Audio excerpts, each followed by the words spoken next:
Hello, and welcome to the Business of Happiness podcast. Happy holidays. Happy New Year. Today is going to be a great day. And dare I say, this year is going to be a great year. Oh my gosh, if you're cringing in your seat hearing me say that, just give permission for that to be a possibility. Because if you stick around here at the Business of Happiness, this year is going to be a great year. It is.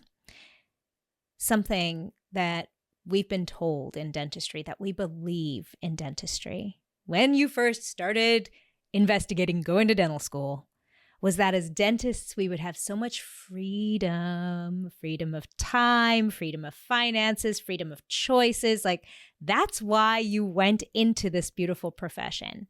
Freedom to take vacation when you want to take vacation and live a life without worry and stress of financial confinements.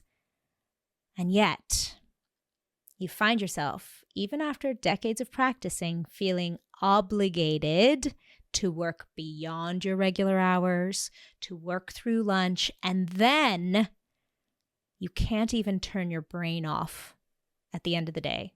And you bring all those stresses home with you, and it feels like you've lost all that freedom you were promised. Sound familiar?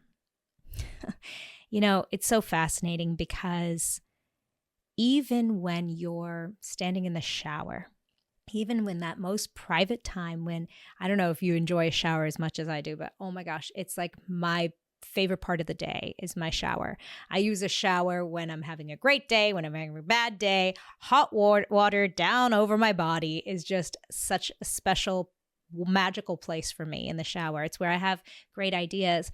But I was finding myself stressing out and robbing me of the precious enjoyment of that moment when I was in dentistry, when I was in private practice. I was finding myself reliving every conversation, stressful moment at the office, what I thought I should have said, how I could have said it differently, what the patient or the team member was thinking, or what they were assuming about me. I was really and absolutely robbing myself of that precious free time. Have you had that experience where even lying in bed with your 4-year-old, you're reading a book and you're not even present with the words, and you realize, oh my gosh, dentistry's even taking me away from this precious moment with my daughter. I'm here, my body's present, but my mind is not, because all I'm thinking about is how I'm going to talk to my office manager the next day because I've got to address this issue, or whether or not I can just let it go and let it skate by for another few months. Sound familiar? It's interesting because I don't think we realize until you're in it what it looks like to rob you of your time and what we really wished for when we were looking into dentistry. What were you really hoping for in terms of all this autonomy and freedom and agency in your life? If you go back for a moment, what did that really look like? I mean, I remember I imagined, now I was in ortho, but maybe for you, if you're in, any realm of dentistry, that I was going to be really good at my craft. I was going to really learn the artistry of it. And then I realized, oh, wait a minute, there's this whole business component as well. Running a practice, navigating communication skills and leadership skills. And maybe you got a little taste of that in dental school, but no one ever taught us how to handle stress.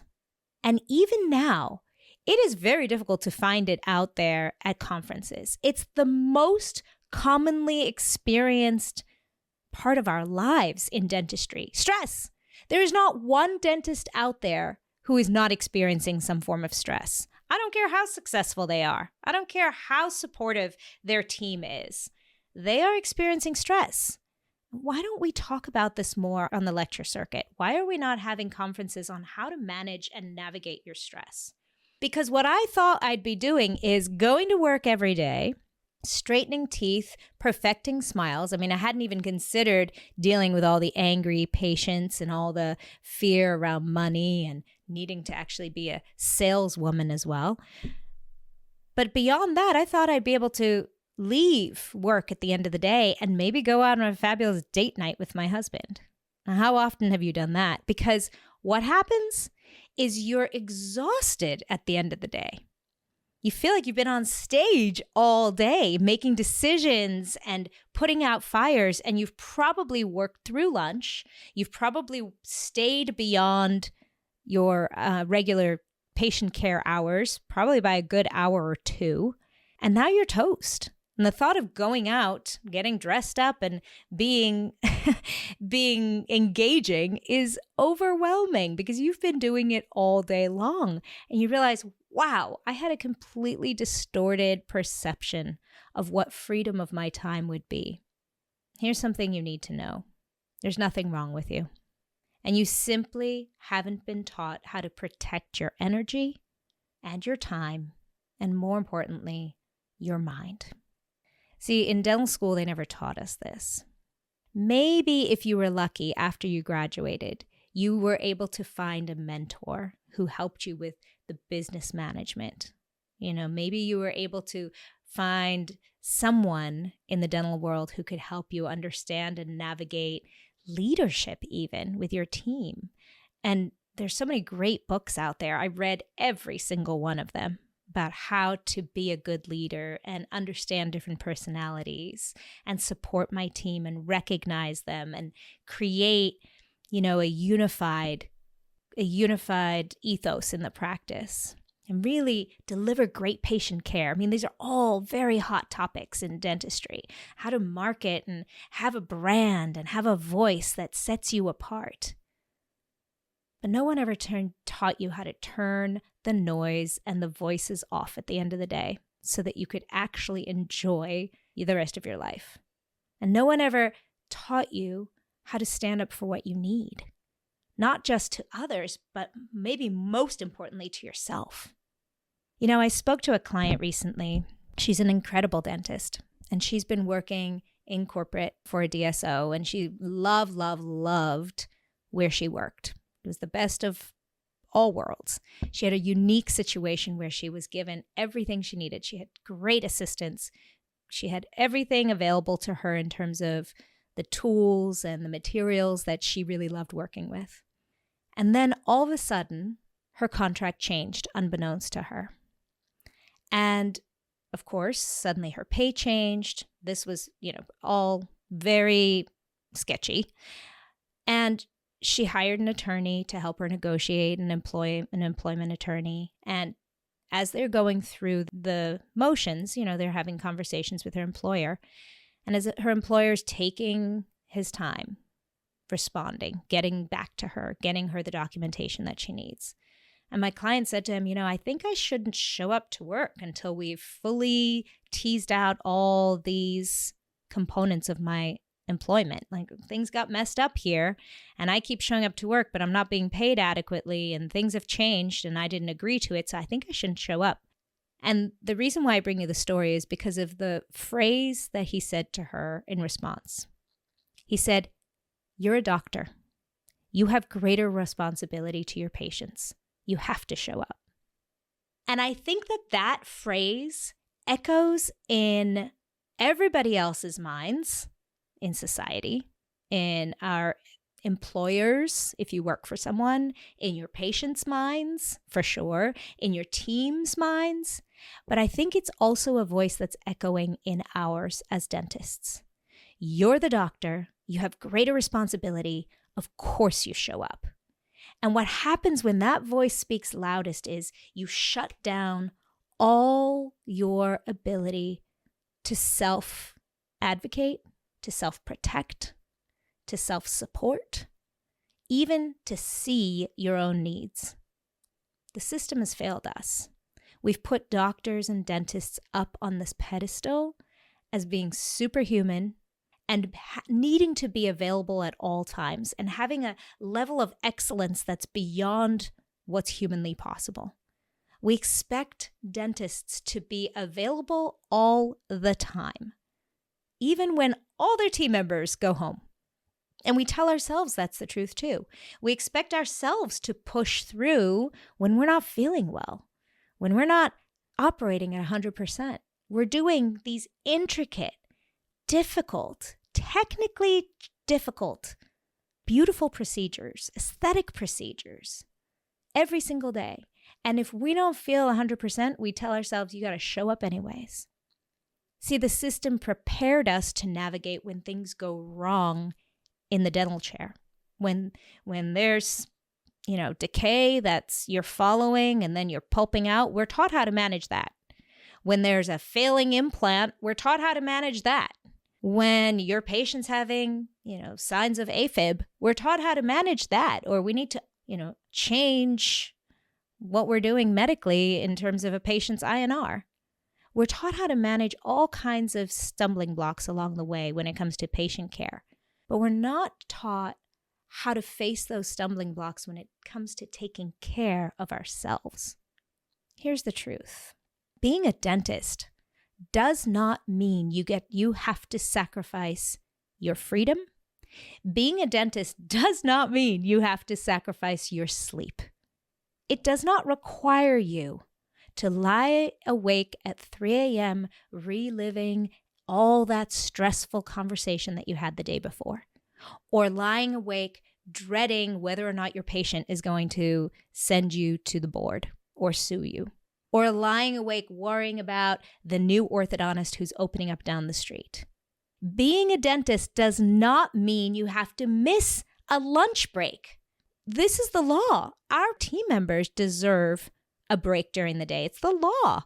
It's imperative for us to be able to continue the day in high function and with great attention and care to regulate your nervous system. Taking a break in the middle of the day is so important, not to mention needing to eat and refuel and hydrate. And yet we tell ourselves, I'm the dentist, I don't deserve that. Being the dentist does not mean that you agree to be taken advantage of or asked to treat your patients with less support than you need for adequate treatment. And for all of you amazing, admirational women in dentistry who are your own bosses, who own your own practices, I salute you. I was one of those. I know what you're doing. And I also know that many times you impose these same expectations on yourself. If you imagine for a moment yourself as two people, the CEO, the boss, and the dentist, how much pressure does your CEO put on you as the dentist? How much unfair expectation is your CEO putting on you as the dentist? And it's not as easy as just deciding, oh, I'm going to stop doing that.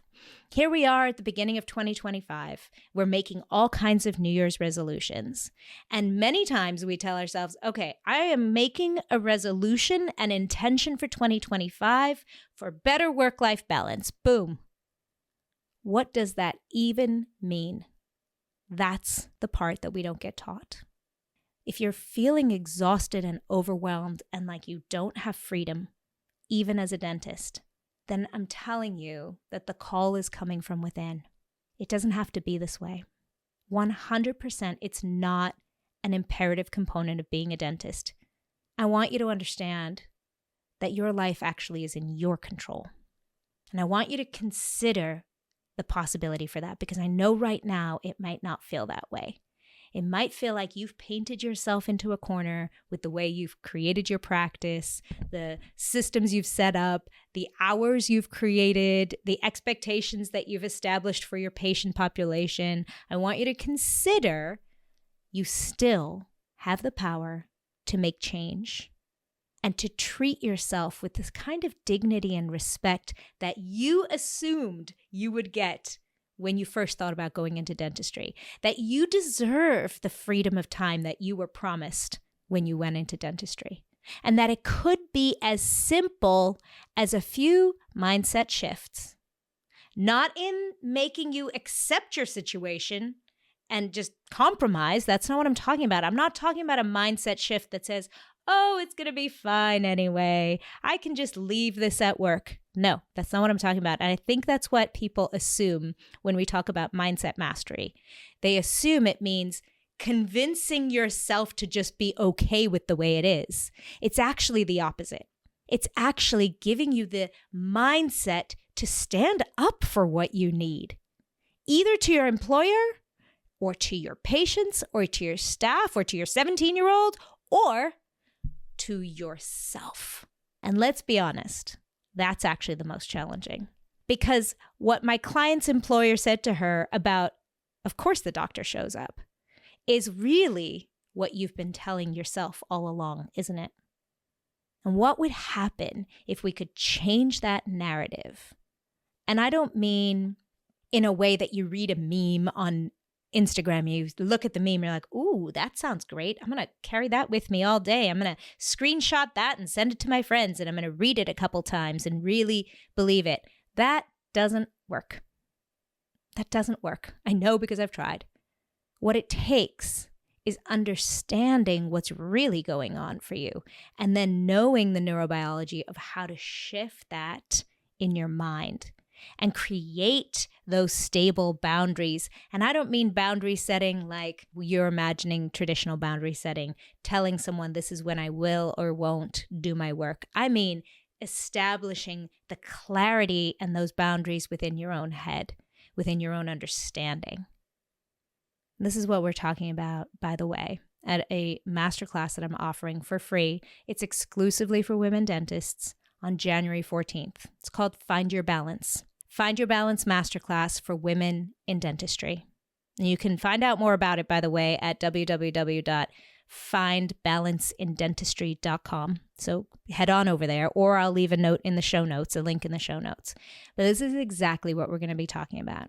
How to create those mindset shifts to allow you to stand up for yourself, for your time, for your freedom that you promised yourself before you went into dentistry.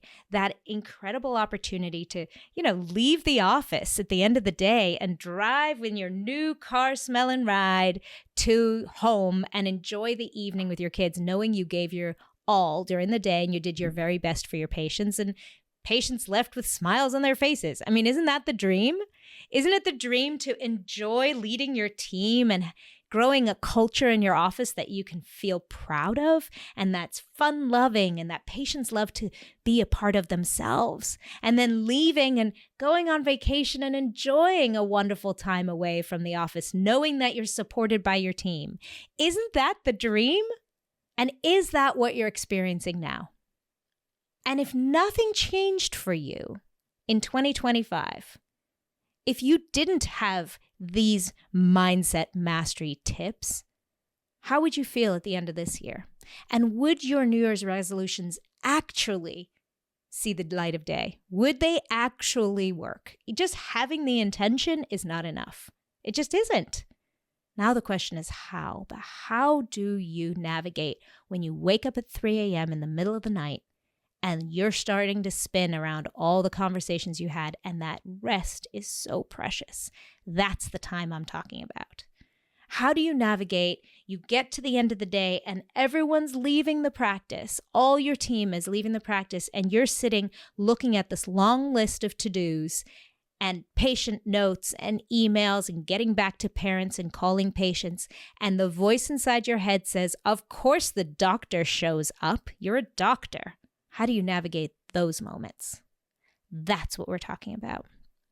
You don't have to sacrifice your life for this beautiful profession, and you don't have to tear it all down and become a yoga instructor. It's possible to live that beautiful dream. Dentistry actually is amazing. It actually offers us so much freedom. All you need is the practices and tools of understanding mindset, because 99% of the time, it's not the unfair rules that society is placing on you or that your patients are placing on you. It's the rules that you're accepting within yourself. And that's the magic right there. And the moment you get an understanding of how to rewire those thoughts, everything changes. Okay, so don't even wait. Don't even hesitate. You know you got to be there. It's free. It's on a Tuesday night, January 14th. The Find Your Balance for Women in Dentistry. This is what I am so passionate about. This is what I do best. I cannot wait to see you there. And remember, it's all about helping you feel good, because when you feel good, that's when you can do good. Happy New Year. Bye-bye. Thank you for listening to the Business of Happiness podcast. If this episode brought you new perspective and value, I invite you to subscribe so that you catch all upcoming episodes and leave us a review. And if you know of a friend or colleague who could benefit from this perspective, share this episode with them and empower their day. For more information about the Business of Happiness and the Radical Happiness for Practitioners course, find me on www.thebizofhappiness.com. See you there.